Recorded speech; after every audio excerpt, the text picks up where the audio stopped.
Les indispensables de la librairie, aujourd'hui, Fabrice Caro, Broadway, chez Gallimard.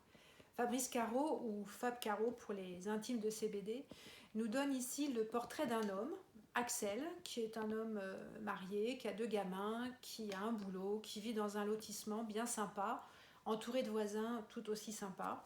Et dans cette petite vie bien tranquille, un élément va faire tout basculer. Et cet élément, c'est la découverte dans sa boîte aux lettres, au courrier, d'une enveloppe, la fameuse petite enveloppe bleue en plastique, que l'assurance maladie nous envoie à nous, Françaises et Français, qui avons atteint l'âge de 50 ans, pour nous inviter au programme national du dépistage du cancer colorectal.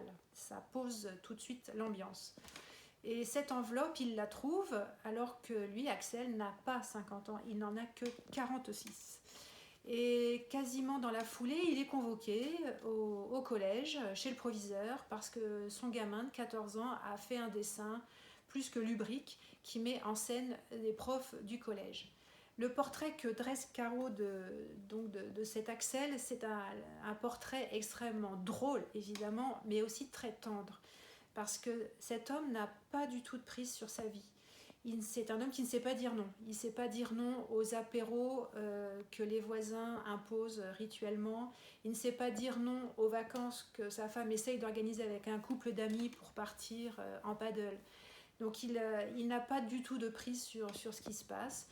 Et la grande tendresse qui se dégage de ce roman, outre donc son côté très très drôle, c'est la grande claque que le personnage se prend en pleine figure, et c'est la claque de l'âge qui passe.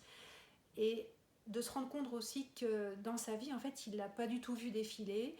Et la fameuse convocation au bahut fait qu'il se rend compte que son gamin, en fait, qui a 14 ans, il le voit toujours comme s'il n'avait que 7 ans.